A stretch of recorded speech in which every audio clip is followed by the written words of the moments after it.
What makes an intervention green? Hi, my name is Salatino, and I'm a conservator and restorer of cultural heritage.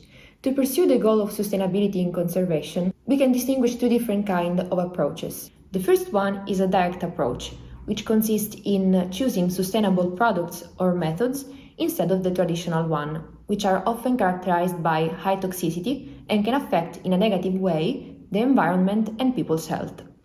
The second approach is indirect and consists in a thorough historical, artistic, and diagnostic study focused on obtaining a comprehensive knowledge about the artifact or monument.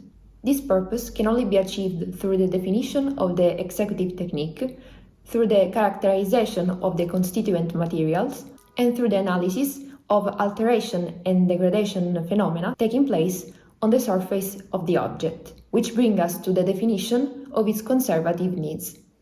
This specific approach, that should be constituent of every kind of intervention, can be considered as the first step to reach the goal of sustainability. It allows us to properly plan the operative steps of an intervention and find the correct solution, minimizing the required number of tests, product waste, and limiting the use of toxic compounds which have been considered for too long as go-to products due to their efficiency. Moreover, developing a comprehensive knowledge about an artifact is also fundamental to plan experimental projects, which are essential for sustainable development regarding conservation of cultural heritage.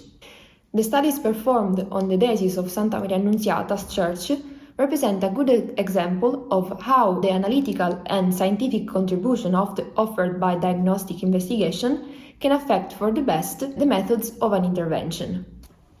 The object of the study was a portion of the apse painting of a religious building in state of ruin located in the site of San Toniceto in Motta San Giovanni, dated, basing on the painting style, to the 11th century.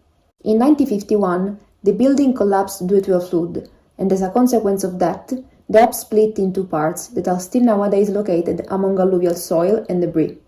The studies executed on the visible part of the painting led to its identification as a representation of the Byzantine iconography of the Déesis, which traditionally shows the representation of the Virgin and Saint John Baptist in the act of supplication in presence of Christ for humanity's salvation.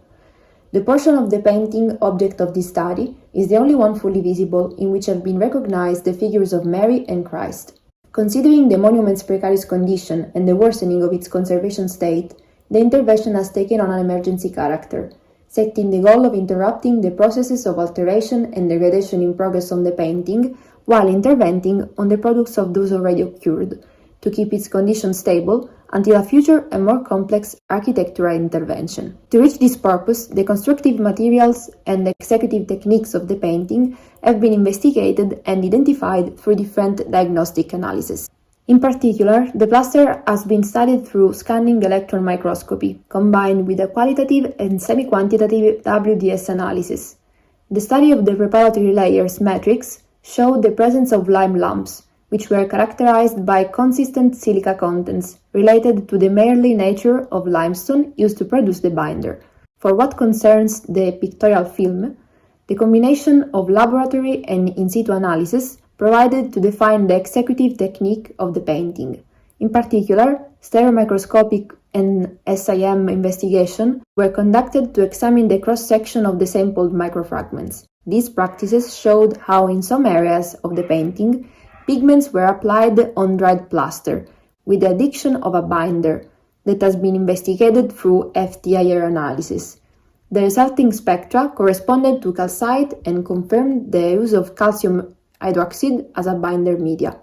The palette has been investigated directly in situ through portable Raman spectroscopy, which led to the identification of the principal pigments such as hematite, goethite, carbon black, and calcium hydroxide, mixed in different proportion to obtain various shades of red, pink, orange, brown, and gray.